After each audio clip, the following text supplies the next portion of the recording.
मध्य प्रदेश के छात्रों के लिए बहुत बड़ी खुशखबरी। एमपी इंदौर में भी अब करियरविल ऑफलाइन शुरू हो गया है। जी हाँ, आपने सही सुना है, अब इंदौर में भी करियरविल ऑफलाइन कोचिंग खुलने वाली है। अब आपका सिलेक्शन कराएगा आपके आमने सामने पढ़ाकर। करियरविल के धुरंधर टीचर्स आ रहे हैं आपके शहर इंदौर में। जी हाँ, हम आपसे मिलने आ रहे हैं ऑफलाइन सेंटर अपना हम इंदौर में लेकर। तो ये एक बहुत बड़ी खुशखबरी है इंदौर वाले बच्चों के लिए, और हम भी उन बच्चों से बहुत जल्द मुलाकात करने वाले हैं। पहला बैच 19 मई से स्टार्ट हो रहा है। मेरे बच्चे, आपने देखा कि लाखों बच्चे करियरविल ऐप पर पढ़ रहे हैं और अनेक बच्चों ने करियरविल ऐप से पढ़कर सिलेक्शन लिया। मेरे दोस्तों, अब हम इंदौर में ऑफलाइन क्लासेस भी स्टार्ट कर रहे हैं। जो आपके सामने ये एड्रेस है और फोन नंबर आ रहा है, इस फोन नंबर पर आप अपनी इंक्वायरी ले सकते हैं और मेरे बच्चे इस बैच में एनरोल हो सकते हैं। सारी की सारी फैकल्टी वही करियरविल की फैकल्टी है और मेरे बच्चे, मैं खुद आ रहा हूं इंदौर आपसे मिलने। नमस्कार।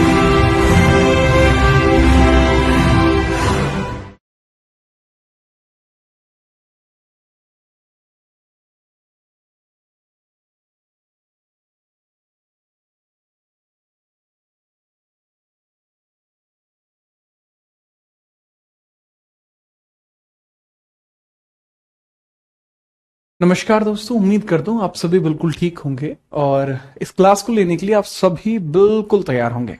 तो जितने बच्चे क्लास के अंदर आ चुके हैं, आप सभी का बहुत बहुत स्वागत है।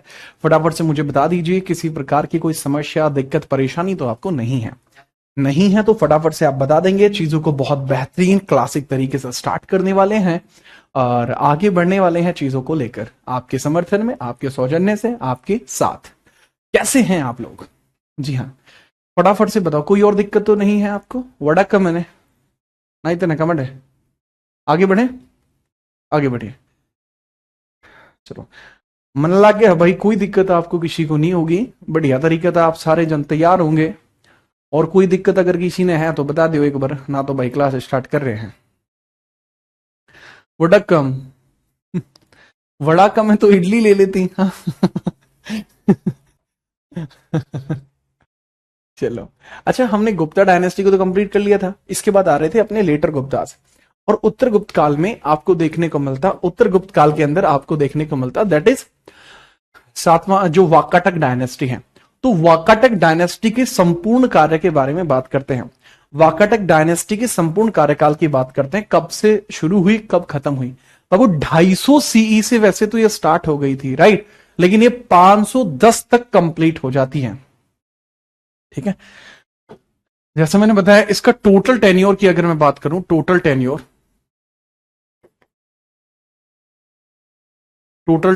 इसका संपूर्ण कार्यकाल कितना है? कार्यकाल कितना है? कार्यकाल इसका कितना है? बताइए बताइए, टोटल टेन्योर इसका कितना है? बिना परेशानी के आप बता देंगे इसका टोटल टेन्योर आपको कितना देखने को मिलता है? सर जी, 250 सीई से स्टार्ट होती है, 510 सीई तक चलती है। 250 से लेके 510 सीई, यही इसका टोटल टेन्योर है। ठीक है, ये लीजिए, टेन्योर कितना है इसका?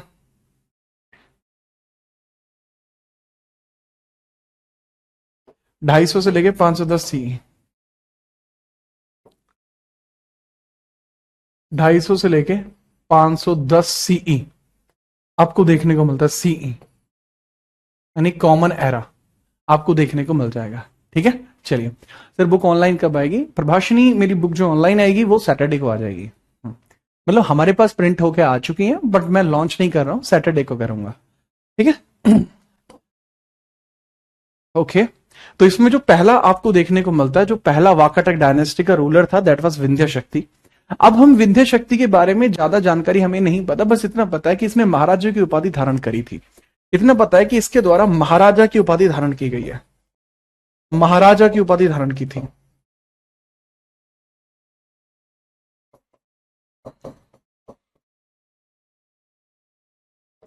महाराजा की उपाधि धारण की थी।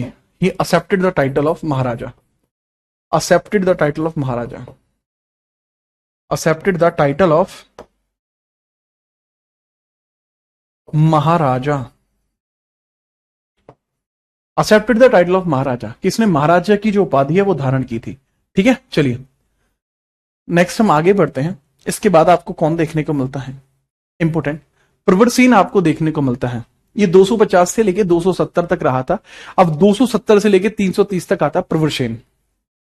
इस वंश का बड़ा प्रतापी शासक था जिसका नाम था प्रवरसेन। इसके बारे में मैं अगले पेज पर चर्चा करूंगा। हेडिंग डाल लीजिए प्रवरसेन। सबसे प्रतापी शासक इस पूरी डायनेस्टी में कौन था? प्रवरसेन आपको देखने को मिलता है। प्रवरसेन, प्रवरसेन।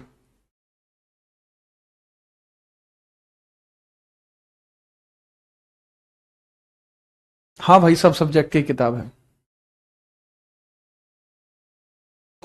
अब फटाफट से इसके बारे में तो आप समझ चुके हैं। अब यहां वाकाटक डायनेस्टी के बारे में और हम देखेंगे।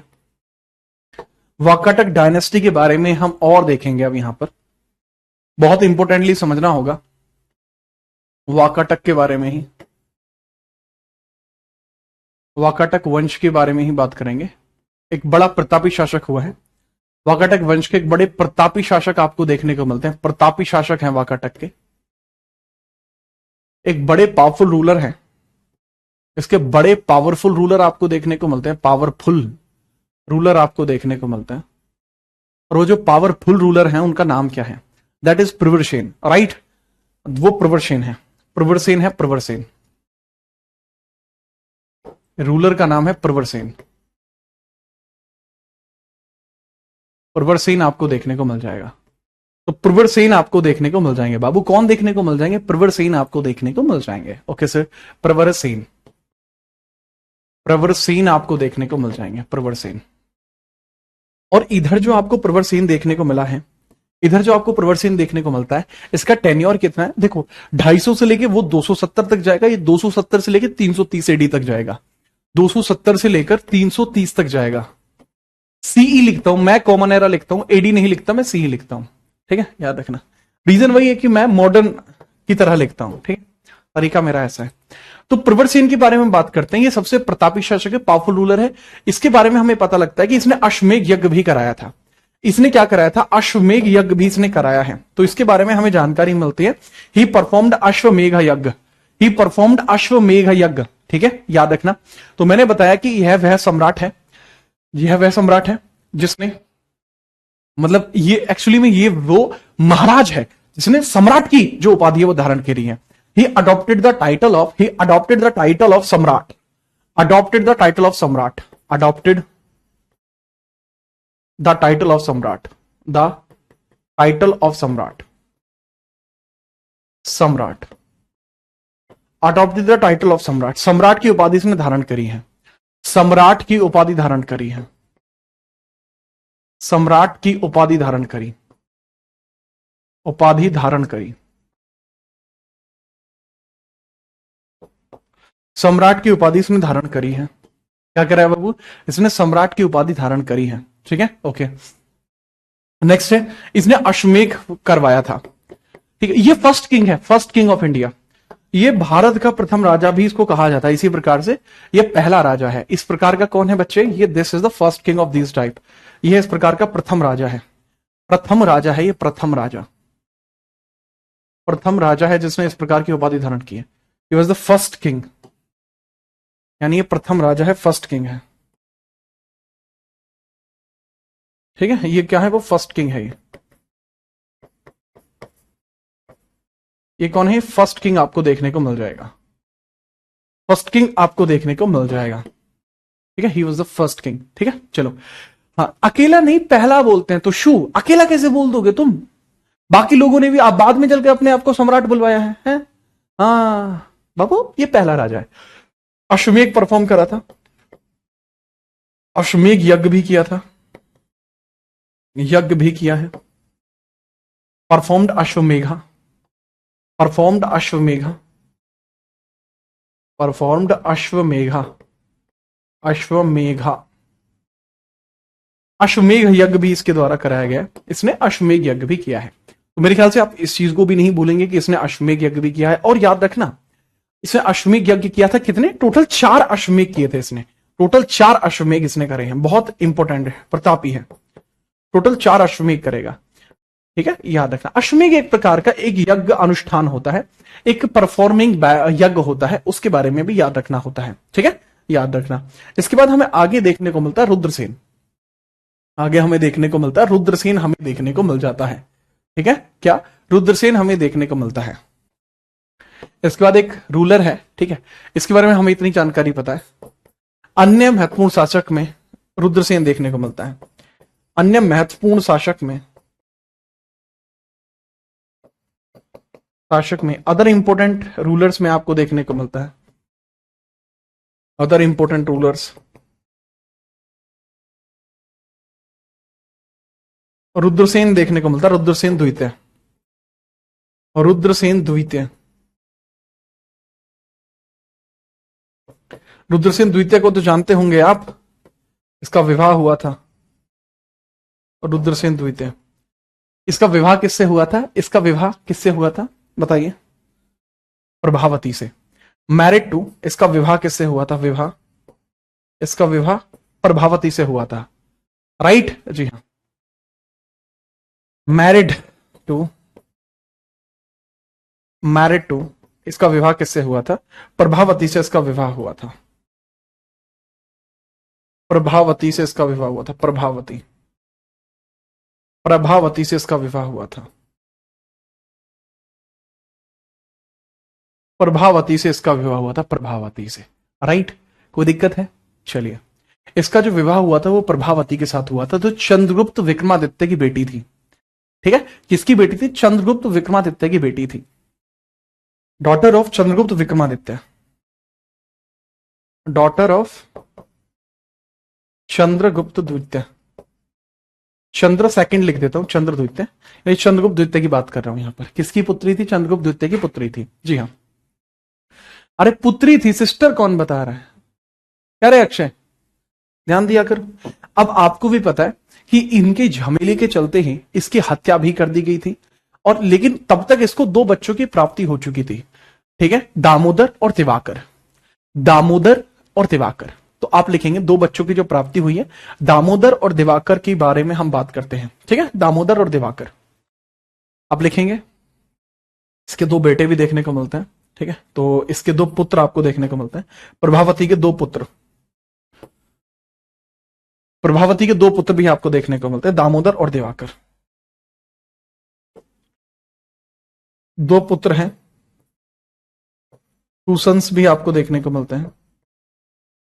कौन कौन है? दामोदर एंड दिवाकर, दामोदर है एंड दिवाकर है, एंड दिवाकर है।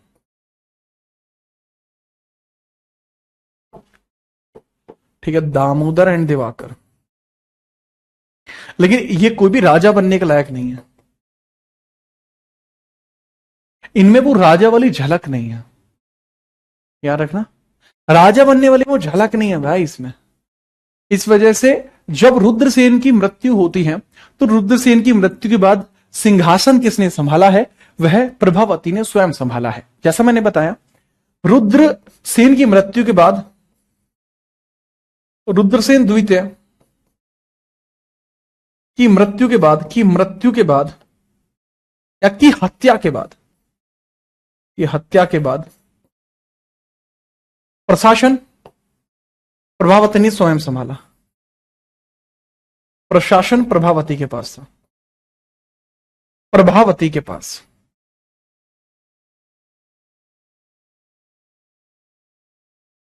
प्रभावती के पास रहा। तो प्रभावती हैंडल्ड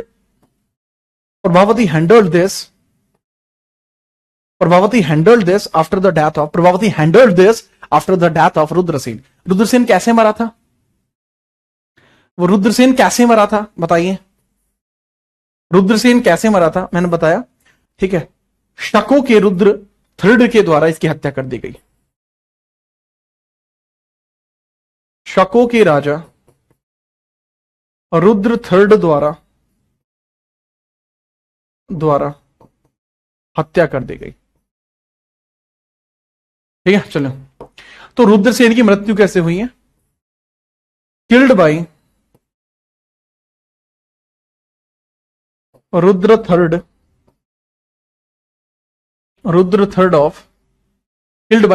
ऑफ शकास।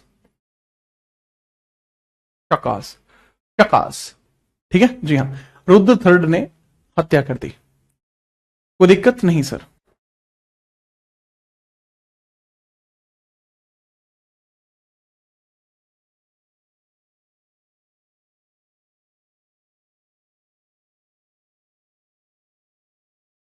फटाफट बताइए, कोई दिक्कत है तो। ठीक है, चलो। तो प्रभावती के कार्यकाल में कालिदास वहां गया भी था, ठीक है, याद रखना। कालिदास को तो जानते हैं आप, कवि हैं कालिदास। नमक नहीं कवि तुम चंदन हमारे माथे का।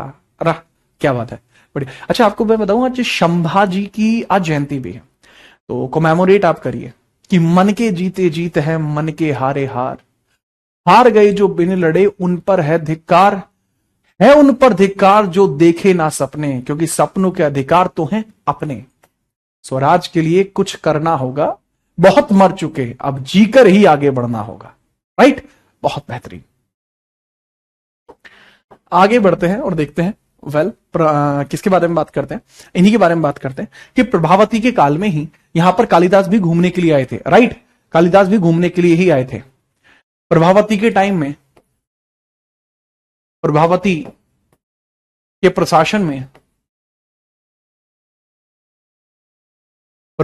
प्रशासन में, कालिदास भी,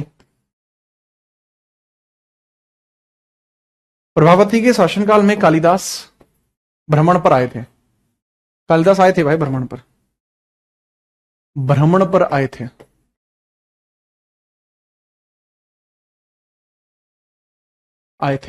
ठीक है जी, हाँ। और वहीं पर उन्होंने, ठीक है, वहीं पर उन्होंने या फिर लिख सकते हैं कालिदास विजिटेड ड्यूरिंग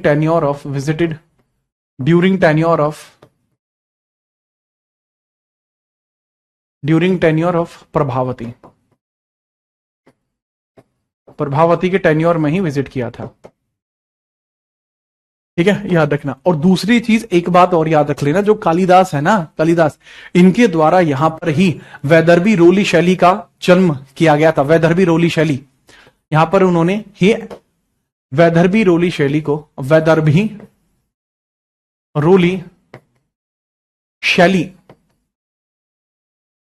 सर्वप्रथम बनाई।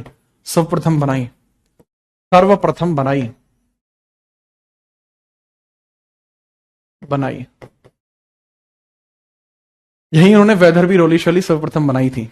राइट,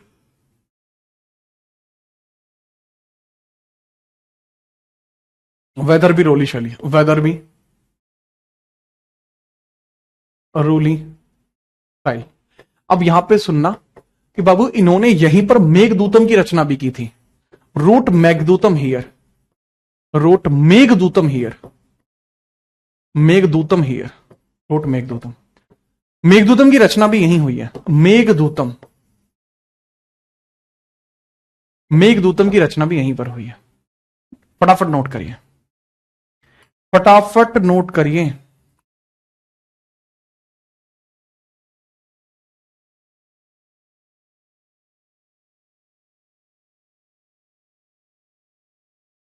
अब क्या होता है वैदर्भी रोली शैली? ये क्या चीज होती है? अक्षय ने पूछा है, सर क्यों कहा जाता है कि इतिहास की पहली महिला शासिका रजिया सुल्तान थी? राइट, क्योंकि बाबू ये सुल्तान नहीं है, संरक्षिका है। ये she is not ruler, she is संरक्षिका। ये प्रोटेक्टर है ना कि रूलर है। ठीक है, याद रखना। अब वैदर्भी शैली क्या होती है? संस्कृत लिखने का एक तरीका होता है। संस्कृत लिखने का तरीका होता है। संस्कृत लिखने का तरीका होता है।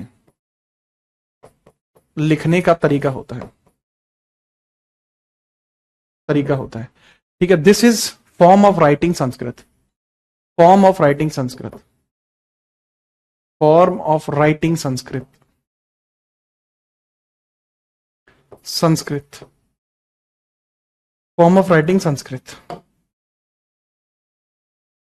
संस्कृत लिखने का एक खास तरीका होता है। ठीक है, चलिए अब यहां समझना, प्रभावती के बाद में ना, जो इसका बेटा है, जो बड़ा बेटा है इसका, प्रभावती का जो बड़ा बेटा है, देख रहे हो, दामोदर ही आगे चलकर ये क्या कहलाया? प्रवर्षण द्वितीय कहलाया। दामोदर ही आगे चलकर प्रभावती का पुत्र दामोदर ही, पूरा नाम वैसे इसका दामोदर सेन था, दामोदर ही प्रवरसेन द्वितीय कहलाया, प्रवरसेन द्वितीय कहलाया था। ठीक है, कॉल्ड एज दामोदर ही क्या कहलाया बाबू? दामोदर ही। गंगाधर ही क्या बन गया? शक्तिमान। प्रवरसेन 2 बना, प्रवरसेन 2 बना, यही बाबू प्रवरसेन 2 बन गया। इसके बारे में भी याद रखना कि यहीं पर ये प्रवरसेन 2 बनता है, प्रवरसेन 2 बनता है। ठीक है जी हाँ, और प्रवरसेन 2 बनता है, और यही वो राजा है, यही वो राजा है जो सेतुबद्ध की रचना करता है, सेतुबद्ध की रचना करता है। इसी ने सेतुबद्ध नाम के नाटक की रचना करी है। नहीं बच्चे, वैदर्भी रोली शैली होती है, रोली शैली होती है, और ये बोलने की नहीं होती, राइट, ये लिखने की होती है।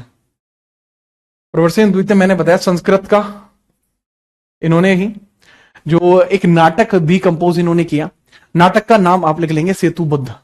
ठीक है, सेतुबद्ध की रचना की है, सेतुबद्ध नाटक की रचना की, बद्ध नाटक की रचना की है, रचना की है। सेतुबद्ध प्ले इन्होंने लिखा है, सेतुबद्ध, सेतुबद्ध प्ले इन्होंने लिखा है। अच्छा एक बात और समझना, एक बहुत इंपॉर्टेंट बात है, ठीक है, कि यार आपको पता है Ajanta cave, right, you know Ajanta caves, Ajanta caves का निर्माण तो 3री शताब्दी ईसा पूर्व में हो गया था, परंतु ये जो है ना वंश, इस वंश के द्वारा ही उसमें बहुत बड़ा महत्वपूर्ण योगदान दिया गया है। अजंता के बारे में लिखना, अजंता केव्स, अजंता गुफाएं महाराष्ट्र वाली, अजंता गुफाएं 3rd शताब्दी ईसा पूर्व में, 3rd शताब्दी ईसा पूर्व की हैं, ईसा पूर्व की हैं, परंतु 5वीं शताब्दी में, 5वीं शताब्दी में वाकाटक वंश का महत्वपूर्ण योगदान भी है, वाकाटक वंश का महत्वपूर्ण योगदान है, का महत्वपूर्ण योगदान है, महत्वपूर्ण योगदान भी है, योगदान भी है, याद रखना। वाकाटक डायनेस्टी का एक महत्वपूर्ण योगदान भी है। ठीक है जी हाँ, ठीक है, ओके। तो आप याद रख लेना Ajanta caves, Ajanta caves, Ajanta caves UNESCO में भी शामिल हुई हैं, महाराष्ट्र में है वैसे तो, Maharashtra, but the point is कि ये यूनेस्को में कब जाती हैं?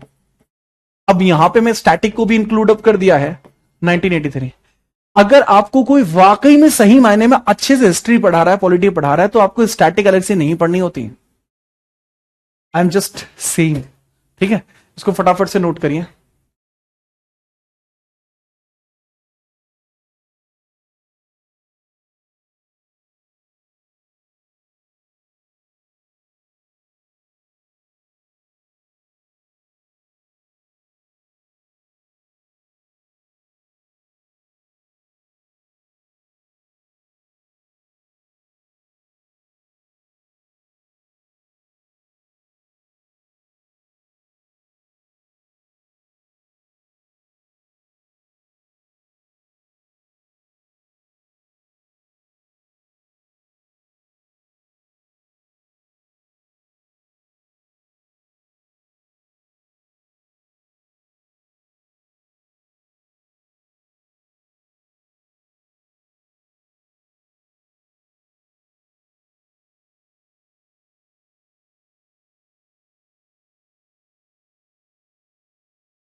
चलिए,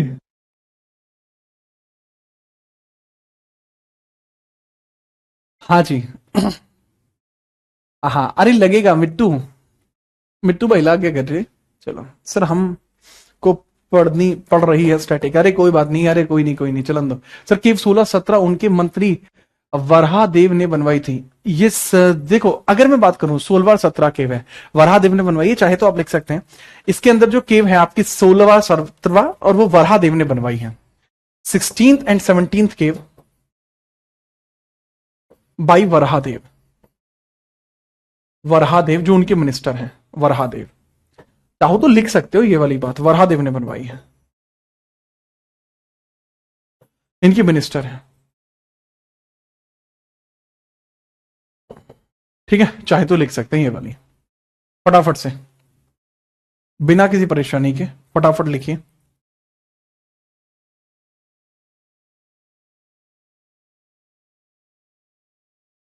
ठीक है, चलो बस इसका लास्ट रूलर और लिख लीजिए, फिर हम अगले वंश की तरफ चलते हैं। लिख लीजिए लास्ट रूलर आपको कौन देखने को मिलता है। हरिशेन नाम का एक व्यक्ति है जो लास्ट रूलर के तौर पर आपको देखने को मिलेगा, जिसका कार्यकाल 480 से 510 रहा है। ठीक है, फटाफट से लास्ट रूलर कौन है बाबू? लास्ट रूलर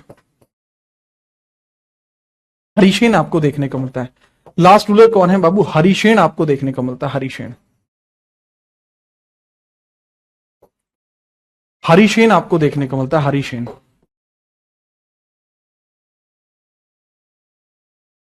हरिशेन आपको लास्ट रूलर आपको देखने को इधर मिल जाएगा। हरिशेन लास्ट रूलर है जिसका जो कार्यकाल है 470 से लेकर 510 तक देखने को मिल जाएगा। 470 से लेके 510 तक आपको देखने को मिल जाएगा। ठीक है, बिना परेशानी के। 480 लो जी, 480 से 510 तक देखने को मिल जाएगा। सर 16वां में पेंटिंग, अरे वो अलग ही रहे। ठीक है, आगे बढ़िए।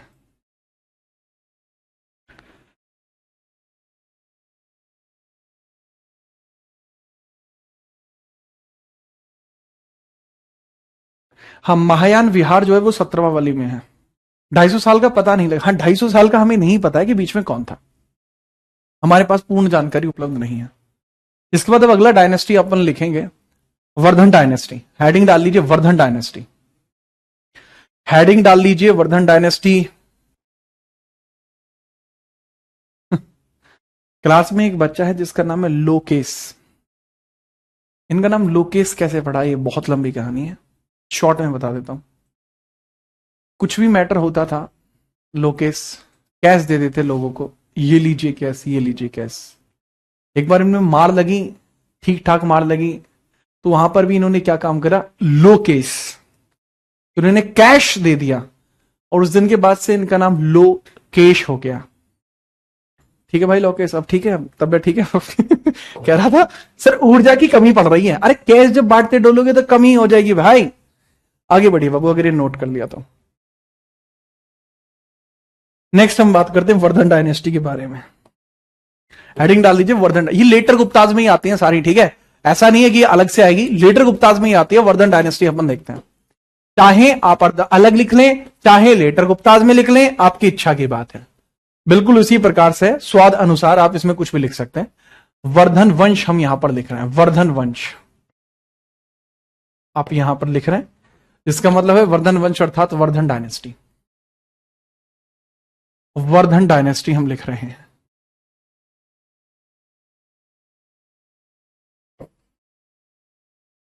वर्धन डायनेस्टी हम यहां पर लिख रहे हैं। अब मुझे बताइए वर्धन डायनेस्टी के बारे में, वर्धन डायनेस्टी के बारे में फटाफट से मुझे बताइए। ठीक है चलिए, ठीक है चलिए, आप फटाफट से इसमें समझेंगे। सर इसका संस्थापक कौन था? उसका नाम था पुष्यभूति।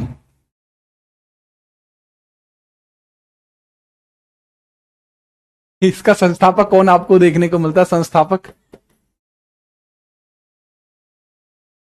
फाउंडर आपको कौन देखने को मिलता है? पुष्यवर्धन देखने को मिलता है, पुष्यवर्धन देखने को मिलता है। वर्धन, पुष्यवर्धन आपको देखने को मिलता है। ठीक ठाक है जी, पुष्यवर्धन आपको देखने को मिलता है। कई बार इसको पुष्यभूति भी कहा जाता है, पुष्यभूति भी कहा जाता है। चाहो तो पुष्यभूति लिख लीजिए, पुष्यवर्धन लिख लीजिए। अच्छा, पूरा नाम लिखते हैं। इसका पूरा नाम है पुष्यभूति वर्धन, पुष्यभूति वर्धन, पुष्यभूति वर्धन। अब ठीक है, इनकी राजधानी क्या बताइए मुझे, इनकी राजधानी क्या है? तो पता है कैसे बोलते थे, न्यू में बोला करते थे कि भाई ये काम है हमने, बहुत बड़ा काम है मारो, ठीक है। तो इनका एक अलग जलवा था, और थी इनकी एक अलग। रीजन क्या था भाई, ये हरियाणा से थे, ठीक है। तो Vardhan dynasty is from Haryana. तो इनकी जो कैपिटल आपको देखने को मिलती है, इनकी जो कैपिटल सिटी है, कैपिटल यानी इनकी जो राजधानी है, इनकी जो राजधानी है वो बताइए, राजधानी। सर इनकी जो राजधानी है दैट इज थानेश्वर। थानेश्वर देखने को मिलती है, थानेश्वर, थानेश्वर देखने को मिलती है, थानेश्वर देखिए। बाद में अपनी कैपिटल को ये कन्नौज भी पहुंचाएंगे, ठीक है, लेकिन अभी ये थानेश्वर ही आपको देखने को मिल जाएगी, ठीक है, याद रखना। बिना परेशानी के याद रखेंगे, बिना परेशानी के, फटाफट लिखिएगा।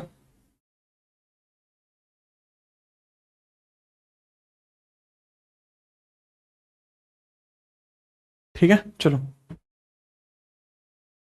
अब यहां पर देखने को मिलता है कि इन्हीं को प्रभाकर वर्धन भी कहा जा रहा है, इन्हीं को प्रभाकर वर्धन भी कहा जा रहा है, ठीक है। चलो, इन्हीं को क्या कहा जाता है बच्चे, इन्हीं को प्रभाकर वर्धन भी कहा जाता है, इन्हीं को प्रभाकर वर्धन भी कहा जा रहा है, प्रभाकर वर्धन भी कहा जा रहा है। एक बात पूछी जाती है कि ये एकदम से कैसे आ गए? सर ये तो एकदम से कैसे आए? प्रभाकर वर्धन एकदम से कैसे आए, मतलब we are unable to understand कि एकदम से कैसे आ गए। रीजन बहुत साफ है, रीजन बहुत क्लियर है कि इसके पीछे का रीजन क्या है, क्यों है, कैसे है। तो ये कैसे आते हैं, देखो याद रखना, आपको मौखरी वंश देखने को मिलता है। मौखरी वंश में एक राजा हुआ करते थे जिनका नाम था सामंत वर्मन। मौखरी वंश के अंदर एक राजा थे जिनका नाम था अवंती वर्मन। मौखरी वंश के, इनके बारे में अगर मैं डिटेलिंग बताऊं, इनके बारे में अगर मैं डिटेलिंग बताऊं,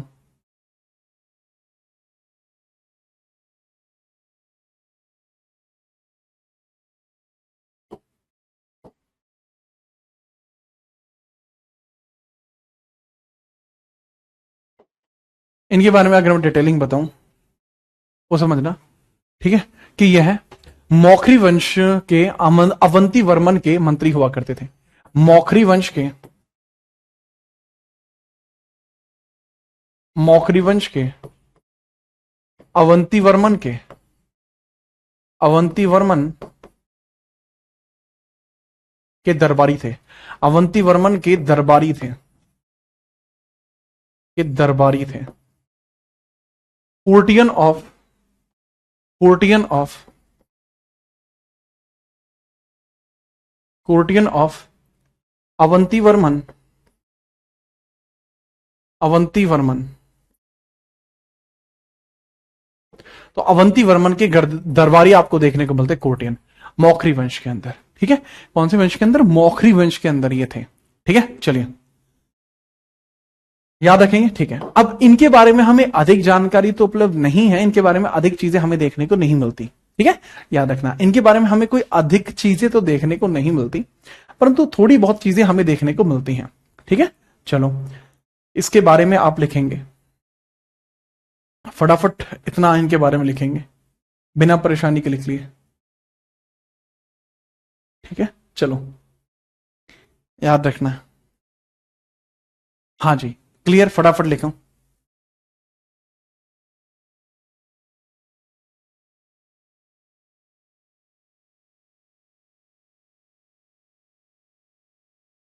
सर इनका कार्यकाल कितना था? बाबू देखो, इनका कार्यकाल अलग अलग देखने को मिलता है। जैसे इनका कार्यकाल आपको देखने को मिलता 585 से 605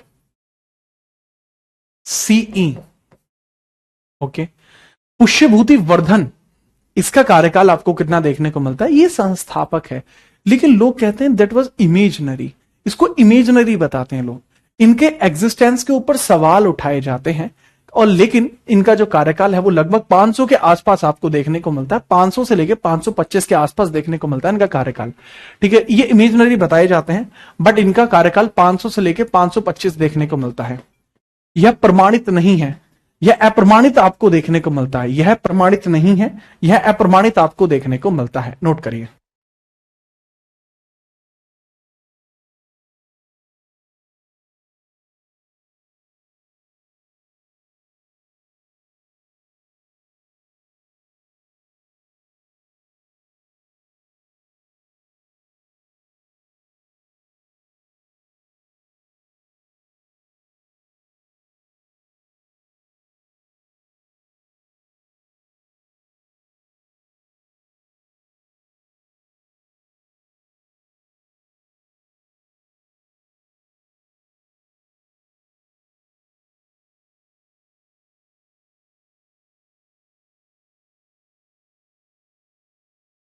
ठीक है, नोट करा।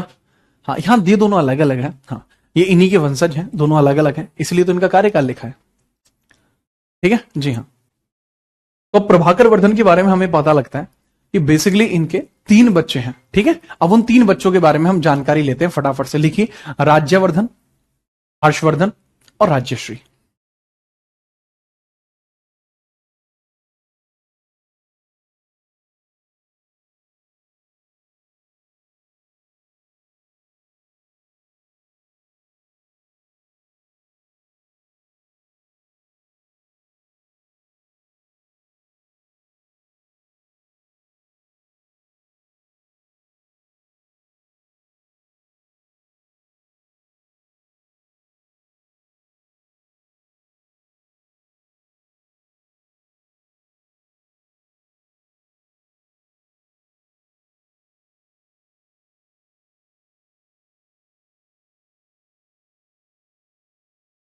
ठीक है, प्रभाकर वर्धन की अपा कर दें गलना। सर, कन्नौज बहुत सारे राजाओं की कैपिटल रही है, पर कोई भी साक्ष्य क्यों नहीं था वहां प्रेजेंट टाइम में? सर, कन्नौज बहुत सारे राज्यों की कैपिटल, साक्ष्य क्यों नहीं है वहां?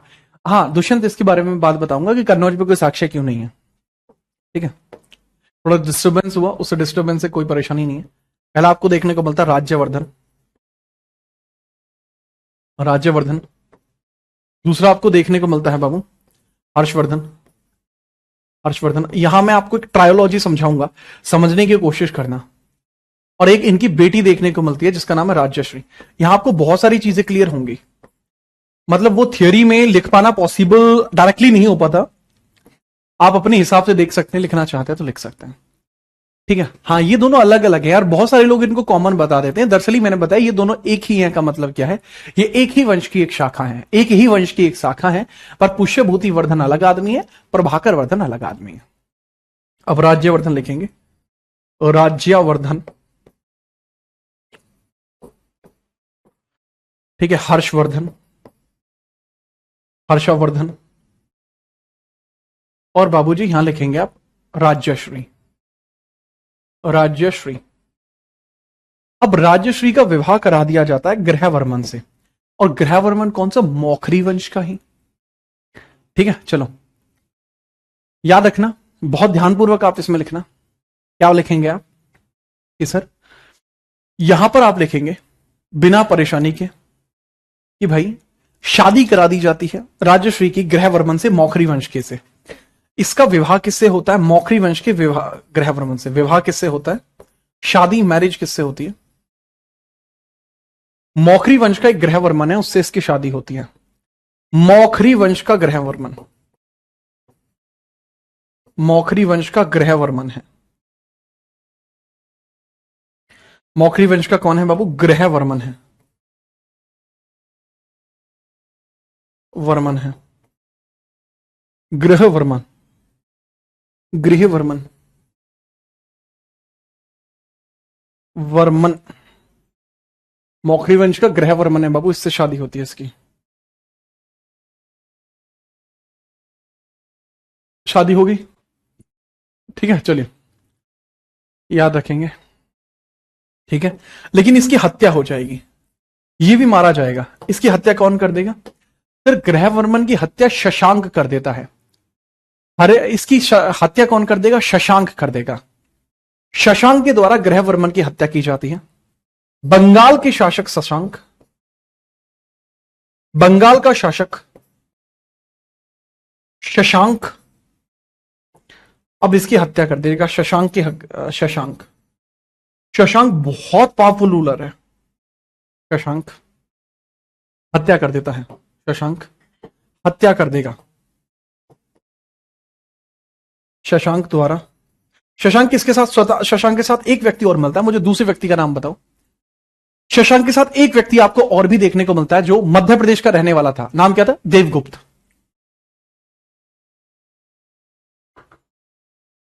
सर साउथ के वंश भी पढ़ाएंगे? हां जी।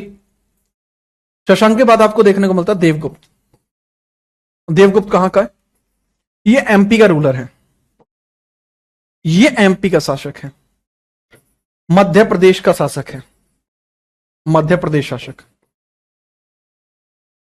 मध्य प्रदेश शासक।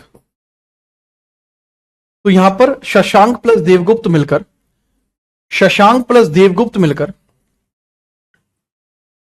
ग्रहवर्मन की हत्या कर देते हैं। ग्रहवर्मन की हत्या करते हैं। हत्या कर देते हैं। हत्या कर देते हैं। ग्रहवर्मन की पार्किंग लगा दी गई है। तो अब बेटी का सुहाग उजड़ जाने पर कोई ना कोई एक्शन तो लेना पड़ता। कोई ना कोई एक्शन तो यहां पर लेना पड़ता। तो एक्शन लिया जाता है। ठीक है, याद रखना, एक्शन लिया जाता है। उसके बारे में हम फटाफट बात करेंगे कि जो एक्शन यहां पर लिया जाता है उसकी चर्चा किस प्रकार से है। ठीक है, चलो फटाफट बताइए।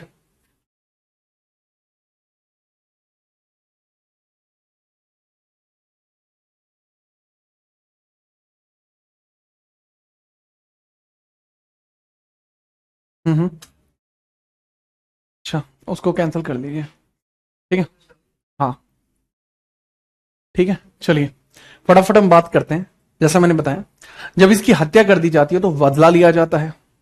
बदला लिया जाता है। ठीक है, चलो क्लियर है? ओके। अब यहां पर आपको देखने को मिलता है कि यहां क्लैशेस आपको देखने को मिलती हैं। इसके पश्चात ही, इस संपूर्ण हमले के पश्चात बहन की पति की हत्या के लिए, बहन के पति की हत्या के बदले के लिए, हत्या के बदले के चक्कर में, बदले के लिए, बदले के लिए राज्यवर्धन अटैक कर देता है। राज्यवर्धन अटैक कर देता है। राज्यवर्धन द्वारा आक्रमण किया गया। राज्यवर्धन द्वारा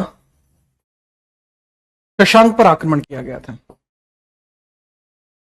शशांक पर आक्रमण किया गया। राज्यवर्धन द्वारा शशांक पर आक्रमण। ठीक है, चलिए क्लियर? जी हां। और जैसे ही शशांक पर आक्रमण किया गया, यहां समझना, शशांक देवगुप्त को आगे कर देगा, लेकिन देवगुप्त की हत्या कौन कर देगा? राज्यवर्धन कर देगा। राज्यवर्धन देवगुप्त को मार देगा। गुस्से में आकर शशांक राज्यवर्धन को मार देगा। तो समझना, शशांक पर आक्रमण किया, असफल रहा।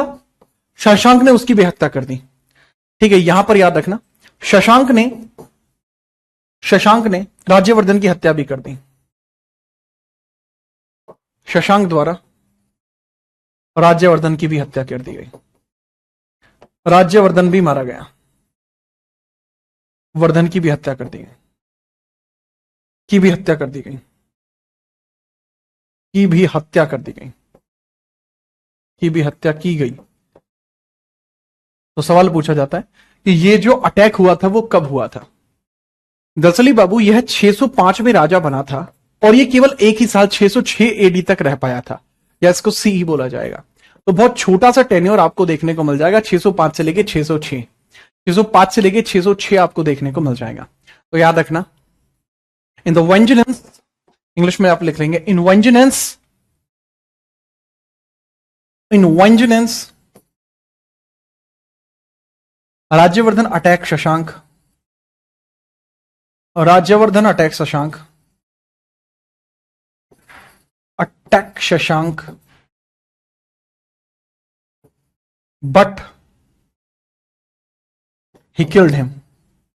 He killed him back. Killed him back. उसने उल्टा उसी को मार दिया। क्लियर है? तो ये जो अटैक हुआ है ये 606 एडी में हुआ था। 606 एडी में हुआ था। अब पूरे खानदान की नाक किसके चक्कर में बची हुई है? अब पूरे खानदान का दारोमदार आता है हर्षवर्धन पर। अब यही अंतिम शासक बचा है जो माहौल को संभाल सकता है, गद्दी को बचा सकता है, हर्षवर्धन। ये अंतिम शासक होगा। इसमें 606 से लेकर 647 एडी इसका कार्यकाल है वैसे तो। अब ये राजा बनता है, 647 एडी का कार्यकाल है इसका। अब यही संभाल सकता है और हम इसी की बात करेंगे। इसके बाद शशांक के द्वारा ही हर्षवर्धन से भी बदला लेने की कोशिश की गई थी, पर हर्षवर्धन शशांक की हत्या कर देगा। यहां शशांक की हत्या हर्षवर्धन ने ही की है। अगले पेज पे आप लिखेंगे शशांक की हत्या किसने की है? हर्षवर्धन ने की है। ठीक है, याद रखना।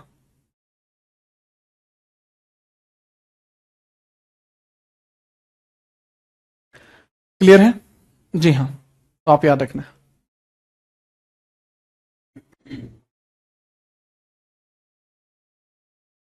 तो इसमें आप लिखेंगे ये वाली चीज कि later Harshvardhan killed Shashank. Later Harshvardhan killed Shashank. ये कौन सा शशांक है बच्चे? वही शशांक है जिसने बोधि वृक्ष कटवाया था। महात्मा बुद्ध से संबंधित एक वृक्ष है बोधि वृक्ष, जो बिहार में था, उसको कटवाया था। आप लिख लेना अगले पेज पे, हालांकि वो लिखना है मुझे, बट यहां इसका इंट्रो तो लिख लेना कि शशांक वही है। ठीक है, शशांक वही है जो शशांक वही है जिसने बोधि वृक्ष को कटवाया। बोधि वृक्ष को कटवाया था। बोधि वृक्ष को कटवाया। बोधि वृक्ष को इसी ने कटवाया था। बोधि वृक्ष कटवाया था इसी ने, कटवाया था। He cut Bodhi tree. He cut Bodhi tree. He cut Bodhi tree. He cut Bodhi tree.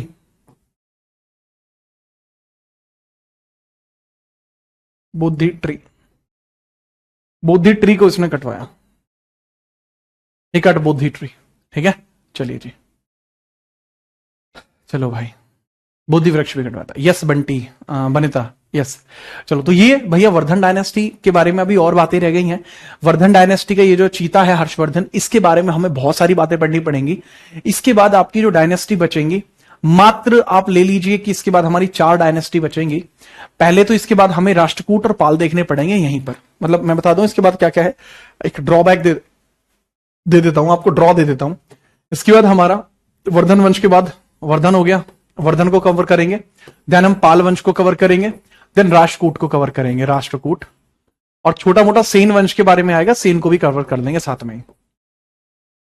तो ये तो हो जाएंगे नॉर्थ इंडिया के।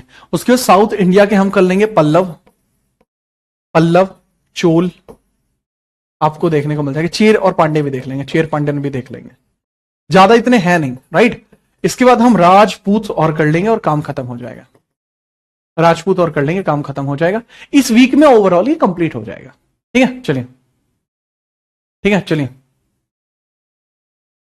ओके, क्लियर, बढ़िया। अब चलिए, आपकी जो अगली क्लास है मेरी, जो कि मूल विधि की क्लास है, आज वो मूल विधि की क्लास ऑफ है, राइट। आज मूल विधि की क्लास ऑफ है क्योंकि मुझे अभी ऑफलाइन निकलना है और ऐप अपडेट होने के लिए जा रहा है, तो आपकी कमेंट वगैरह में ग्लिचेस आएंगे, इसलिए मैं नहीं चाहता कि उस क्लास को आगे कंटिन्यू करें। ठीक है, वो क्लास आज के लिए ऑफ रहेगी मूल विधि की, कल यथा समय चलेगी।